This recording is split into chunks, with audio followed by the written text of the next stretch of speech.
And I discovered that it doesn't matter where you come from, there is basic human values that you can relate on wherever you go.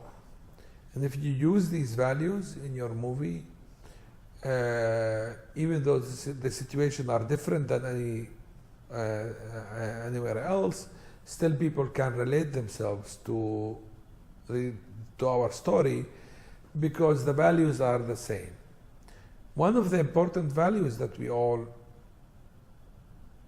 care about is harm of others.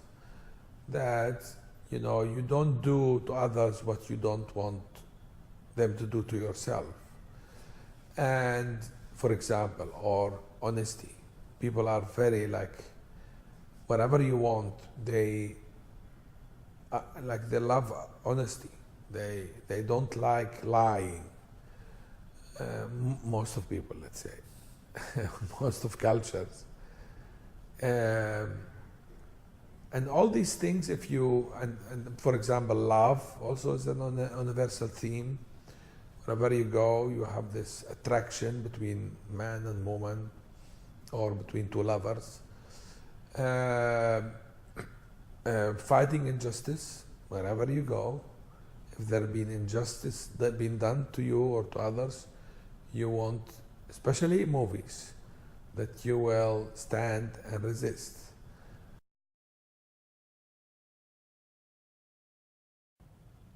The shoot was supposed to be in Jenin, in the West Bank, because we can't shoot in Gaza. To bring the kids from Jenin, to bring the kids from Gaza to Jenin was very difficult. At the end, just 2 days before start shooting, the Israeli authority allowed the kids to go outside of Gaza. And we were very happy because now we know that we can make the movie with the kids from Gaza. It was bad, on the other hand, because we did not have the chance to do any kind of rehearsal with the kids before start shooting. And it was, actually you can see on the first days of shooting, their performance were less, let's say were not like less good than the end of the shoot. And the last days of the shoot, they become very professionals. I would love to shoot the movie in Gaza, but we can't in this situation. It's impossible to shoot in Gaza in this situation. The story happens in Gaza. Now you can't make a movie. Okay, you shoot outside of Gaza, but at least you have to get actors from Gaza, at least the kids. Older actors we can't because it will be more difficult, but then I insist to get at least the kids from Gaza.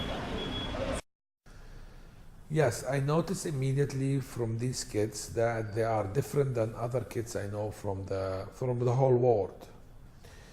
And I think their experience of being in two big wars, that they face death everywhere for a long time, they lost their fear. And I could, and by the way, when you lose your fear, you live better. Like you could see they become more adult than other kids. They can have a conversation with you as an adult, and I was amazed by their wisdom. I was amazed by their braveness. They were very brave, like to do what normal kids couldn't dare to do. And again, I think because when you lose your fear, you live better. You can enjoy life even better, because I think the psychology of that is that most of people are afraid to lose their life. But when you know you can lose your life any second, you enjoy the moment better. You can like really think any moment I'm getting more from this life is just a win. Working in Palestine is not easy for me. almost at the end of every movie, I swear that I'm not going to direct a movie anymore. It's very tough because surprising everywhere, tension everywhere, unprofessionality everywhere. People don't understand that this is a serious business. They think because the film is entertainment, they think our job is also entertainment, and they don't understand our job is even more serious than a military operation. And it's not easy to work in these kind of environments. You become very exhausted. In the United States, in Europe, it's easier to be a director. You can like really relax and tell what you want, and they will do it for you. But here, you have to run, and you have to carry, and you have to sleep on the ground, and you have to eat on the car in the cold and in the winter. When we had this dinner on the beach, like you had lunch when it was like very windy and cold outside. It's not luxury, let's say. You don't enjoy the food because you are very, cold and tired, and then you have to continue working also. It's not easy. Most of the decision makers in this movie are Palestinians. The head of production design, the head of the cinematography, Ihab, Nail, the head of the production design, Baher is the head of the execution, production execution. Decision makers are Palestinians. Some technical jobs like key grip, like gaffer, like focus puller, like first ED, being done by foreigners, Americans, French. Like the biggest fear to any director, I think, the fear of failing, to any human beings, that they might fail, they might not succeed to reach what they want in this project. And I have to be honest, I've lost my fear for failing. I don't mind to fail, but what I want is adventure. And when you are adventurous, you might fail, because it's very difficult what I'm doing in this movie, which is making a very sentimental story. It's a very kind of sweet story combined with very harsh situation. I don't know if you can manage. It's not easy to connect these two unconnected elements. Here was a story of a young guy, the lowest of the low, a refugee in Gaza, a taxi driver who had a dream and wanted to provide for his family, provide for those around him, and believe in something bigger than himself. This is a story that resonates across boundaries. It's a story that very much goes to the heart of what makes us human, what makes us different, is that we dare to look up and see the stars. And this story hopefully will let the audience look up and think that maybe one day I can get there. And despite what we see in the news, and despite some of the horrors which have been committed on our name, we wanted to get back to the humanity of it all, and to show that in the same way that a kid from Gaza can dare to dream and succeed, so could a kid from Ohio, or a kid from Moscow, or a kid from Beijing, or Barcelona.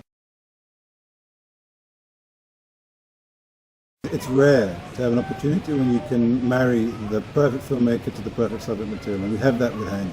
Hani's a filmmaker, someone who I've been very close to for over a decade, on a personal level. And I always wanted to make a film with him, and he was always my first choice. I actually waited for a year for him. He was actually busy with other projects, and the kind of gods worked in our favor, and actually stars aligned, and he became available. And he was also coincidentally in love with the story too, and he very much followed it, and very much cried and laughed with everyone else, and celebrated that kind of victorious moment. So when Hani said that he was available to do this, it was a no-brainer, because Hani's a filmmaker who, it's very rare to find a filmmaker who both understands narrative and understands excitement and tension, but also is able to imbue his work with heart and soul and emotion. And Handy is one of those rare filmmakers who can do that. He very much is about the emotion, about drawing in the audience, making them care about their characters, making them empathize and feel with them. And at the same time, he creates a roller coaster, a journey for you that kind of propels you from start to end, so you don't know everything that's going to happen. There are twists and tales. And at the end, we hope certainly a big elation with the feel-good moment. It was always very important for him to actually find kids from Gaza themselves, rather than simply Palestinian kids or Arab kids. He specifically wanted kids from Gaza so that their faces could tell the story in ways that words never could. Their looks, their experiences, their own emotions will give a natural depth to every scene they're in. And luckily we found these 4 miracle kids in Gaza, of course never acted before, and yet these 11-year-olds who were able to do more than we could ever imagine. Kais, who plays the young Muhammad Asaf, is just a miracle, his face, his demeanor, his mannerisms. But we also had the challenge of finding the grown-up Asaf, or at least the actor that personifies that character. Tawfiq Barhoum was someone who I was aware of. I'd seen his work. I was always very impressed with him, very talented young man. And we spoke to him, and we were immediately taken by his passion and his sensitivity and his range, and he has incredible eyes that just drag you in, they're like magnets. And once you see him on camera, the camera loves him. He's a very internal actor. He's very minimal. He doesn't overact. He doesn't need to, because he has such power behind his eyes that they just drag you to the center of the screen. So they're able to have a character like that who has this amazing arc from this, kid with limited opportunities who yet dares to dream, and he has this incredible journey physically and emotionally. And you needed an actor that can transform that can transform himself from one thing to another. And Tawfiq has that. Tawfiq has that side of him that's playful. He has a side that's very serious. He has a side that can be quite physical and also quite fragile and vulnerable. So it's rare again to find in one actor so many different facets. And it was very clear that he wanted to work with his team. And Hani has developed in Palestine an infrastructure of super talented filmmakers. From the DPs, to the line producers, to the costume, to the light, to the art. He has very much a local team. And it was a case of we never wanted to just simply bring in foreign crews, even though of course they're very talented foreign crews. We very much wanted it to be a Palestinian crew. And that's why 95% of the crew is Palestinian, if not more. And even in Jordan we work with very much local crews now. At the top of that tree is you have Asad, the DP, who has known Hani for 20, 30 years. They've worked together in the same neighborhood. And Hani has seen Ihab grow. As Hani has grown into a filmmaker of world stature, so has Ihab grown into a DP of the highest possible repute. He's a fantastic filmmaker, and he really has control over the movement. He's able to execute Hani's vision, which can be demanding, and yet Ihab almost second guesses and knows what Hani wants to do with the shot. And he has this way, this control over the frame, the movement. It's this kind of, I used to call it kind of controlled movement, whereby we're always moving slightly, but it's always maintained, it's in focus, it's tense. It's like a cage energy. We are part of the producers of the movie, NBC. I run NBC channel, so we're involved in that way as well. And I guess my role as a judge on this movie is derived from my role in real life as a judge on Arab's Got Talent, another talent show, a sister or a brother or sister to Arab Idol, done by the same company. And I'm excited to be part of it. How important are these shows to the Arab world, do you think? Like they're massively popular. And why do you think that is? I think they are a very good vehicle for Arab culture to spread in a much more efficient way. These shows are international. They have been tested and proven true across the world. So for us, they are a very good product or vehicle to propagate Arab art, Arab culture, Arab cultural values, and also they are a very good product for us to train our production staff on really producing international level productions. we are thrilled to have Hani on board, an international director of that reputation, a twice nominated Oscar-nominated artist. I think he is like the best man there is to realize this dream of producing this kind of movie. Because this movie is not only a piece of art; it is going to be a big message from the Arab world to the rest of the world about us Arabs, about the true reality of the Arabs, of the underprivileged youngsters in the Arab world. They are not all criminals, or they're not all people who behead others. We are members of the humanity in general, members of the human community, and we are an active participant in the general culture of the world. My name is Najib Labaki and I'm playing Shadia. And can you explain to me kind of what Shadia's role is? Shadia is actually a Lebanese TV producer, and when she meets Mohammed Assaf and sees him for the first time auditioning, she sort of has this instinctive hunch, that feeling that this guy might do something, or might get somewhere, and she has a connection with him, or I don't know, she feels like there's a story behind this guy. It's not just another talent with another great voice. She feels like he has something more. Like like everybody, I think that I like his films for the same reasons everybody likes his films, because he's sensitive. He tells stories from real life, and he's very much engaged in what he's saying, and it's not only about the story. There's something else behind it, and sometimes you feel like there's a whole nation expressing itself through him. I think he's a very interesting and important voice in the Middle East and in the whole region, and we're lucky to have directors like Hani Abu Asad making films and talking about the region in the way he does it.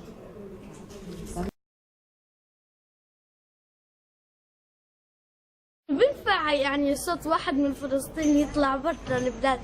أنا فكرت إنه مستحيل محمد عساف يفوز. شخصية شجاعة قائدة، منها أصغر وحدة في اليوم 6 سنين، يعني من الآخر حبيت شخصيتها. يعني بشبهه بيحكولي بشبهه، بس بالصوت لا طبعا. ما هم مش مصاري كانوا أهله، وهو برضه يعني كان محتاج بده. حتى إنه أخته كمان إنه زعلت إنه أخته كانت تشجعه ونفسها إنه نفسها تطلع برضه معاه وتغني معاه وطلعوا يعني، وبس ماتت يعني.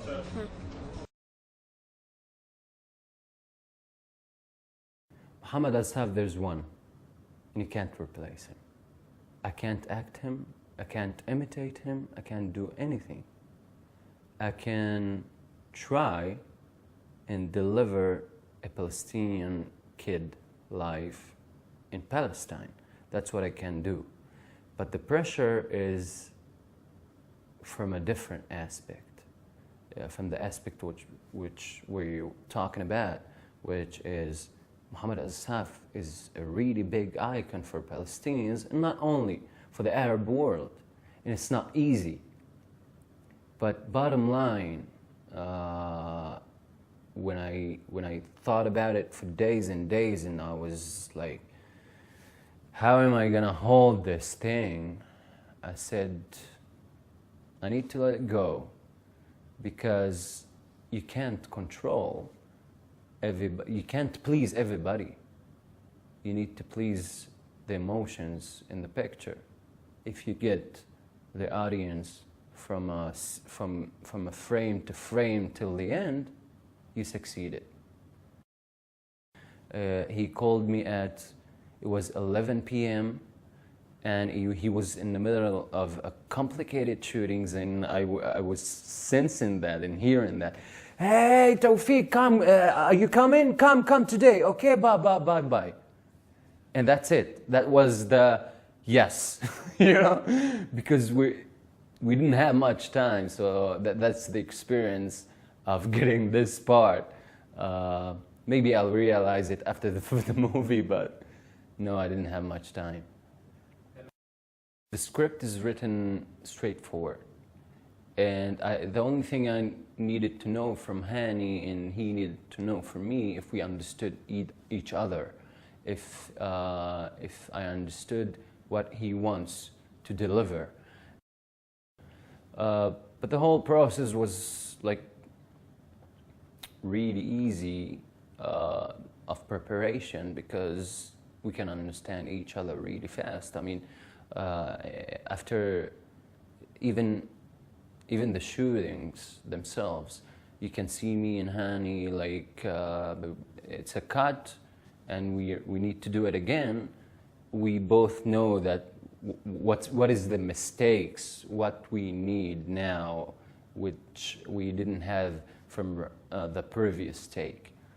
So yeah, that's basically it. We were shoot and run, and I have to say we're really lucky, even with the childhood phase. I mean, those children didn't have permission to get in until 2 days before shootings. They haven't been trained, they haven't been taught anything, and all of a sudden I'm coming to their shootings and seeing those gorgeous children acting so professionally, especially Hiba and Kais. We're fucking lucky.